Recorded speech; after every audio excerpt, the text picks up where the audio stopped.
Bonjour, bienvenue sur Comment fait-on, je suis heureux de vous retrouver pour une nouvelle recette. Aujourd'hui, nous allons réaliser ensemble des salambo. Chez moi, on les appelle les glands.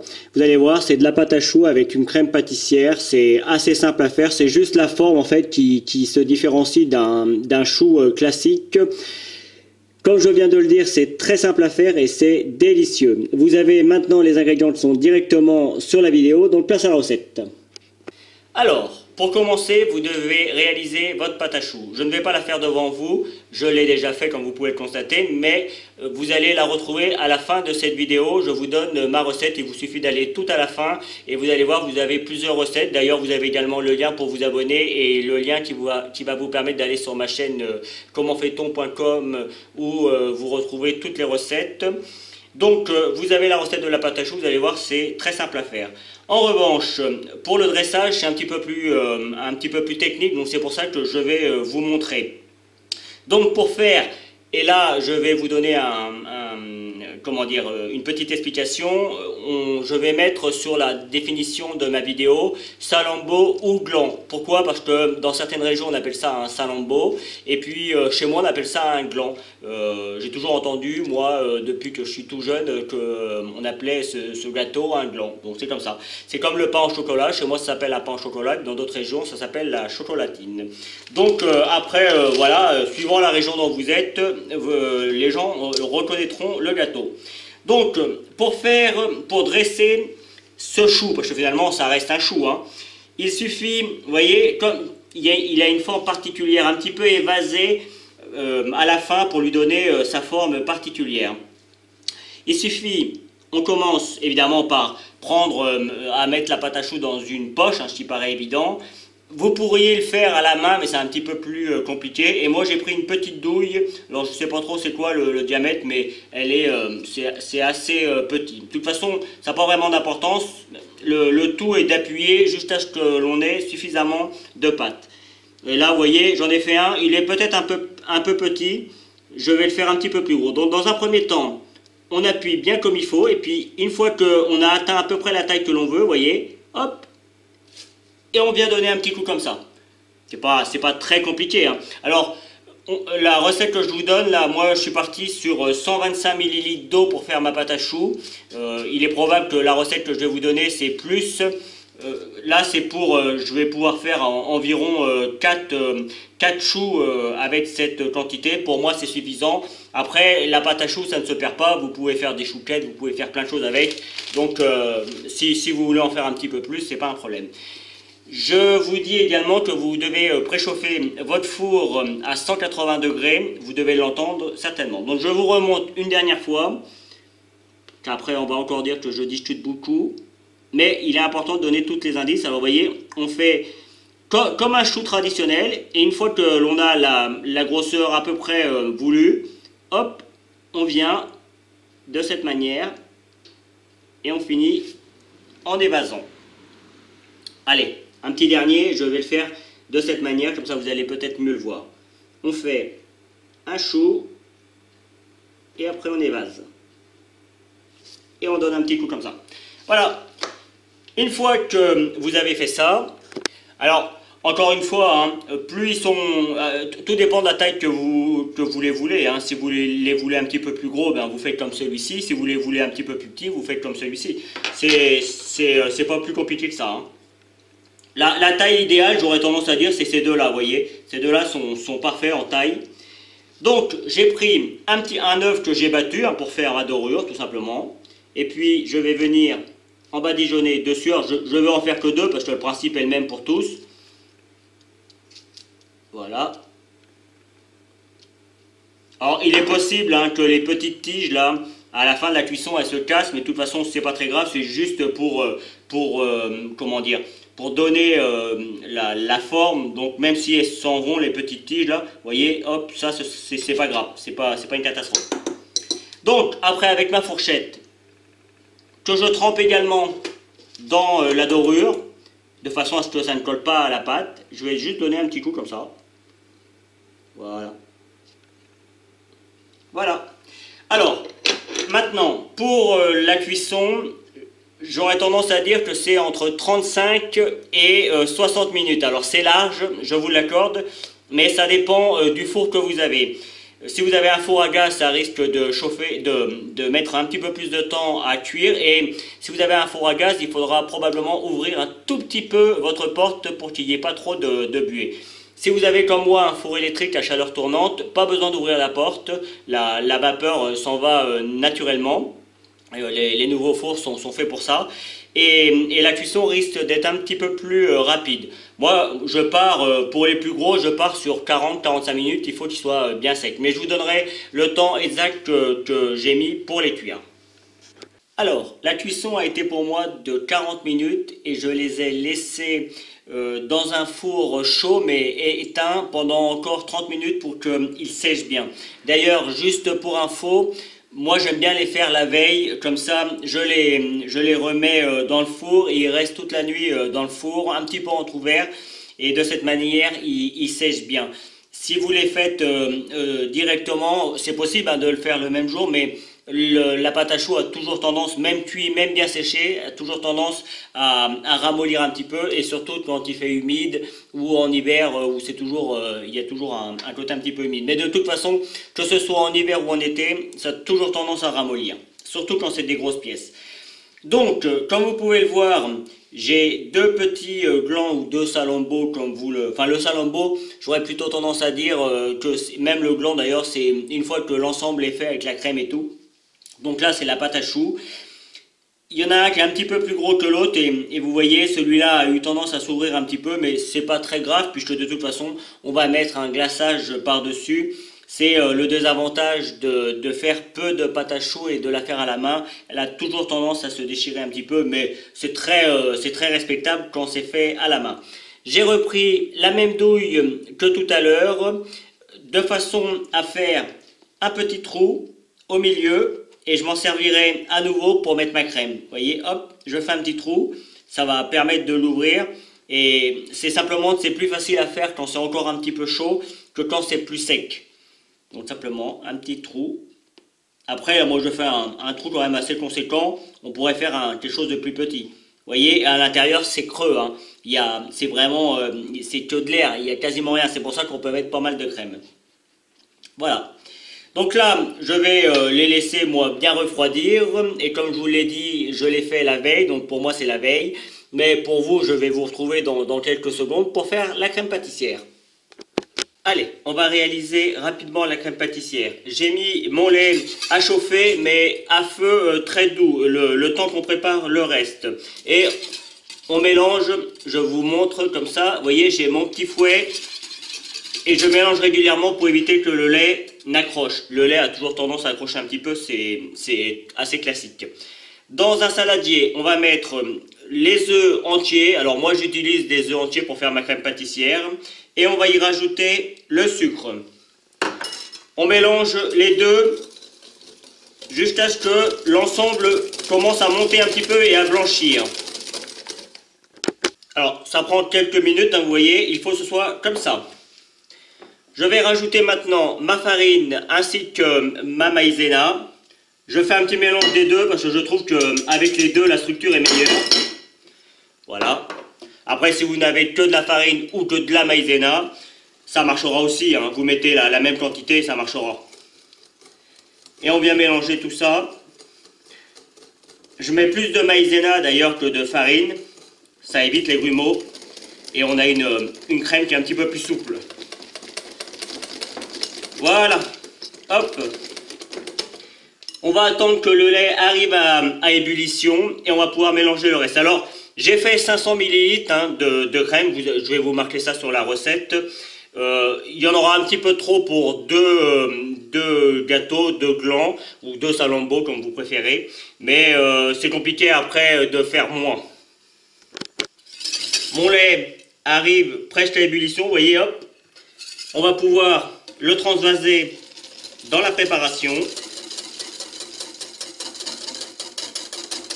Alors, vous pourriez rajouter de la vanille si vous le souhaitez. Moi, personnellement, j'en mets pas parce que je vais mettre de l'alcool. Donc, ça sert à rien. Le goût de la vanille va se perdre. Vous voyez, après, Une fois que l'on a transvasé, hop, le lait, on remet dans la casserole et c'est reparti.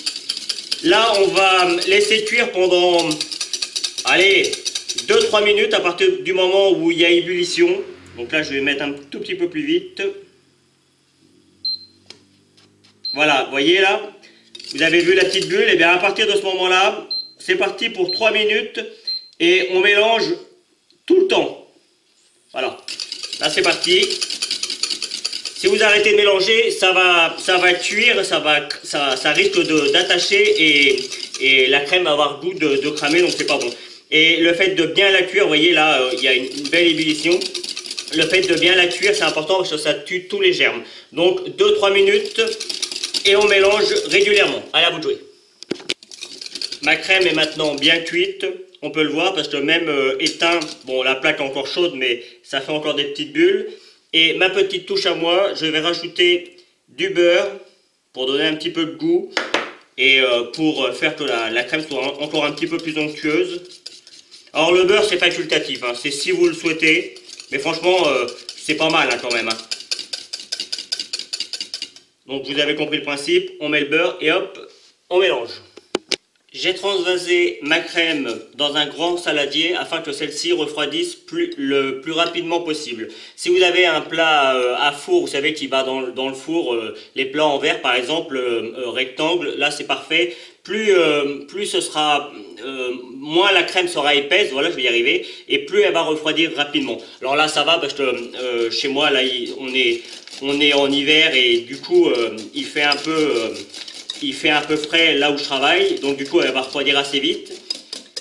Et le but c'est vraiment de la faire refroidir le plus vite. Si même vous avez un congélateur où vous pouvez mettre le saladier dedans, alors vous attendez que ça refroidisse un petit peu, hein, 10-15 minutes, et puis après vous filmez au contact et hop au congélateur pendant une petite demi-heure et vous allez voir votre crème va refroidir très vite.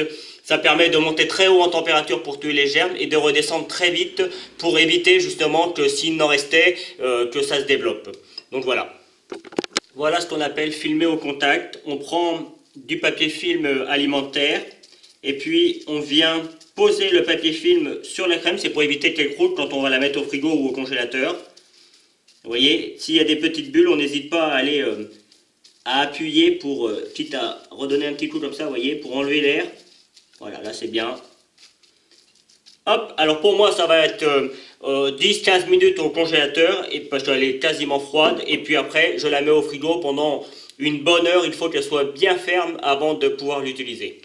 Ma crème est bien froide, elle a bien pris, vous voyez, elle est bien ferme. C'est pour ça que moi je choisis toujours ce moment pour ajouter le kirsch, l'alcool. Simplement parce que ça va permettre de détendre la crème et ça va être plus facile à mélanger. Alors, pour ceux qui ne veulent pas d'alcool, vous pouvez mettre de la vanille. Et si vous mettez de la vanille, vous la mettez lors de la cuisson du lait. Et puis pour les autres, eh bien, vous pouvez toujours mettre autre chose. Mais la recette traditionnelle veut qu'en général, on met du kirsch. Donc voilà. Après, il y a aussi l'autre méthode, si vous voulez du kirsch, vous pouvez le faire cuire un petit peu, voire le faire flamber, vous le laissez refroidir, et de cette manière, tout l'alcool qu'il y a dans le kirsch se sera évaporé, et vous aurez quand même le goût du kirsch. J'avoue que c'est plus simple avec le kirsch, tout simple. Donc là, on va mélanger jusqu'à obtenir une crème bien lisse, et puis bien mélangée. Alors ça peut prendre un petit peu de temps. C'est pour ça que j'ai repris mon gros fouet et c'est pour ça qu'il faut un saladier un petit peu plus grand de façon à ce qu'on n'ait pas de difficulté pour la mélanger. Voici ce que l'on obtient après avoir mélangé. Alors c'est pour ça que moi j'utilise toujours des ustensiles que tout le monde a à la maison. Ne venez pas dire que c'est pas possible. Je l'ai mélangé, alors je dis pas, je suis un petit peu essoufflé, hein. Elle était un petit peu ferme, mais c'est possible. Je vais maintenant la mettre dans ma poche. Je vais reprendre la même douille qu'hier. Je reviens quelques instants sur ce que je disais à l'instant. Quand je fais mes recettes, j'essaie la plupart du temps, parce que des fois j'ai du matériel un petit peu plus sophistiqué, mais la plupart du temps, j'ai le matériel que quasiment tout le monde a dans sa cuisine. Tout ça pour me mettre à votre place et donc à chaque fois que je fais une recette, n'importe qui pourra la refaire après. Alors je vous dis pas que le résultat sera le même parce qu'il y a quand même la technique et tout ça qui joue, mais normalement, si vous suivez bien toutes mes explications, à chaque fois que je fais une recette, tout le monde est capable de la reproduire. Donc voilà, ça c'est dit. C'est peut-être quelque chose que j'ai en plus des autres chaînes. Et même au niveau des produits alimentaires, j'essaie d'utiliser que des produits et pareil que l'on trouve facilement dans le commerce, parce que pour faire la pâtisserie, parfois il serait pratique d'aller acheter des produits sur des sites spécialisés, mais de cette manière, vous avez vraiment ce qu'il faut. Comme par exemple pour la crème pâtissière, il existe une poudre exprès que l'on a quand on travaille en pâtisserie, dans une pâtisserie traditionnelle. On ne met pas de la farine ni de la maïzena, c'est une poudre où il y a déjà de la vanille et tout ça dedans. Et donc du coup c'est plus rapide et surtout c'est toujours régulier. On a toujours le même travail. Mais évidemment on n'a pas ça à la maison. Donc on reprend les choux. Il suffit plus qu'à prendre la douille, on la ferme bien, vous voyez, on serre bien, de façon à ce qu'on n'ait plus qu'à appuyer. Et puis là, le but, c'est de venir en mettre partout. On appuie bien, on fait en sorte que ça ne déborde pas de l'autre côté. De toute façon, on le sent au niveau du poids. Et normalement, quand on arrive à la fin, vous voyez, hop, ça déborde un petit peu comme ça. Alors moi, j'aime bien les laisser à l'envers dans un premier temps. Vous voyez, hein, il faut quand même pas mal de crème hein, pour un chou. Donc là, avec 500 ml, moi je vais en faire 2, mais on pourrait en faire, aller jusqu'à 4, mais pas plus. Voilà, vous voyez, c'est pas très compliqué.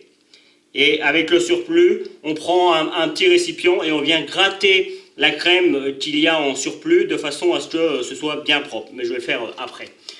Donc voilà, avec le reste de crème, vous pouvez faire les autres choux. Il ne nous reste plus qu'à faire le glaçage pour mettre dessus. Alors, comme je vous l'expliquais juste à l'instant, le glaçage, si j'avais voulu, j'aurais pu prendre un glaçage tout près du commerce. Évidemment, je ne vais pas le faire, je vais le faire moi-même. Il existe également plusieurs, j'aurais pu faire un fondant, mais alors le fondant c'est vraiment ce que l'on trouve sur les gâteaux comme les religieuses ou comme les glands ou les salambos. C'est du fondant pâtissier que l'on trouve. Moi je vais faire comme une espèce de glace royale, c'est simplement avec un blanc et du sucre glace. Et puis évidemment je vais le colorer avec un colorant vert puisque c'est souvent de cette couleur que l'on trouve les salambos. Alors pourquoi je fais cette recette?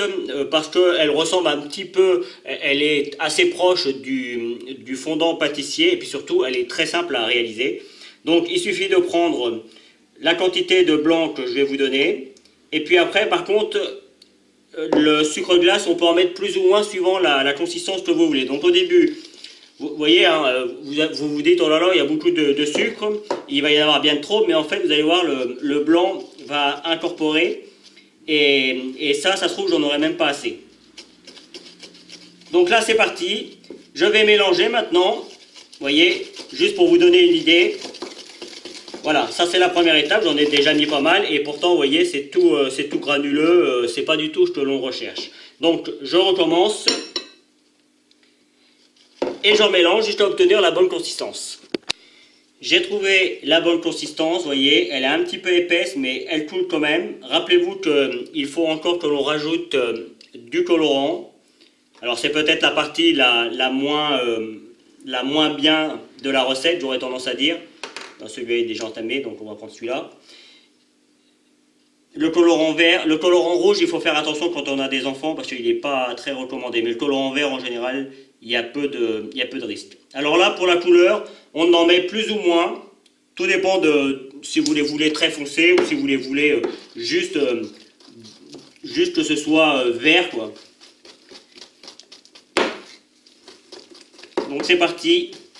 Moi, je vais faire un vert assez pâle. Vous voyez, là, il serait presque bon. Je vais encore en rajouter un petit peu, histoire d'avoir quelque chose un petit peu plus puissant, mais pas beaucoup plus. Hop, allez. Encore une goutte. J'ai mis à peu près 8 gouttes de colorant. Et j'en mélange. Alors, j'ai repris mon chou, je vous en montre un. Si vous ne comprenez pas tout à fait, il vous suffit de revenir en arrière et de recommencer le visionnage de la vidéo. Mais vous allez voir, c'est assez simple. Si vous vraiment vous avez peur, vous prenez votre spatule et directement vous venez le tapisser de glace royale, ça marchera. Moi j'ai une autre petite technique. Alors ça en met un petit peu plus, hein, du coup c'est un petit peu plus riche en sucre. Vous voyez, je mélange bien. J'attends un petit peu, hop, et puis une fois qu'on a une petite touche, hop, je viens donner, vous voyez, c'est juste pour donner la première couche, hein. Après j'en rajouterai avec ma spatule, et puis j'étalerai avec ma spatule, mais ça permet d'aller un petit peu plus vite. Vous voyez, on laisse couler tranquillement, pas trop vite, voilà. Si on veut en donner une deuxième couche, il suffit de recommencer l'opération. Et on attend d'avoir quelque chose, un joli filet. Et là, on peut y aller. Là, j'en ai pas mis beaucoup, là, sur le côté. Voilà. Je vais aller un petit peu plus loin. De toute façon, ça va s'étaler. Il ne faut pas avoir peur. Voilà. Hop. Et maintenant, avec ma spatule, je vais terminer le travail. C'est juste que c'est un petit peu plus rapide qu'avec la spatule. Vous voyez, quand j'ai des petits endroits où il y a des petits trous, on essaie que ce soit, vous voyez, qu'on suit le chou. Après, ça a toujours tendance à déborder un petit peu. Encore une fois, c'est des gâteaux que vous faites à la maison, hein. On n'est pas chez un grand pâtissier. C'est pour vous. Donc, c'est avant tout vous faire plaisir. Évidemment, il faut essayer d'avoir quelque chose de correct, mais voilà. Là, si vous arrivez à faire ça, franchement, ce sera déjà très bien. Et puis, la dernière petite étape qui fait le salambo, c'est de prendre des petites paillettes de chocolat et de venir, hop, en mettre juste au niveau de la tête. Voilà, on en met plus ou moins si on est gourmand ou pas. Vous voyez, là, il en manque un petit peu. Hop, voilà. Et on remet tout ça au frigo. Vous n'avez plus qu'à refaire la même chose avec les autres. Moi, je vais attendre que ça refroidisse bien, comme ça je vous en découperai un pour voir comment c'est à l'intérieur. Et puis, on finira la vidéo là-dessus. Voilà, on va terminer la vidéo sur cette image. J'en ai découpé un pour que vous voyez bien comment c'est à l'intérieur. Comme vous pouvez le constater, c'est parfaitement rempli en crème pâtissière. Et puis on a le dessus qui vient se couler un petit peu. Et je peux vous garantir que quand vous mangez ça, c'est vraiment très très très bon. Il faut que ce soit dégusté bien froid, hein, c'est important. Donc voilà, j'espère que cette nouvelle recette vous plaira. Moi, j'ai pris comme toujours beaucoup de plaisir à la réaliser. Vous avez certainement dû voir apparaître les liens qui vont vous permettre d'aller sur Instagram, Facebook. N'hésitez pas, vous avez l'habitude, pour ceux qui connaissent. Pour les autres, allez faire un petit tour, ce serait sympa. N'hésitez pas à vous abonner également. Abonnez-vous également à ma chaîne YouTube, ça ce sera juste après. Vous allez voir, vous continuez un petit peu. D'ailleurs, vous devez continuer pour avoir la recette de la pâte à choux. Et en même temps, vous allez pouvoir vous abonner, comme je viens de le dire, si vous ne l'avez pas encore fait, à ma chaîne YouTube. Vous allez pouvoir aller sur mon site www.commentfaiton.com où vous retrouvez l'ensemble de mes recettes. Et je vous donne, avec la recette de la pâte à choux, une autre recette à base de crème pâtissière et puis de choux. Voilà, à bientôt sur Comment fait-on. Et vous pouvez maintenant vous abonner à ma chaîne YouTube en cliquant ici. N'oubliez pas la petite cloche pour les notifications pour recevoir toutes mes vidéos. Vous pouvez aller sur mon site www.commentfaiton.com où vous retrouverez l'ensemble de mes recettes. C'est ici et je vous donne deux autres recettes, soit qui correspondent à la recette que je viens de vous donner, soit qui est utile pour la recette que je viens de vous donner. À bientôt sur Comment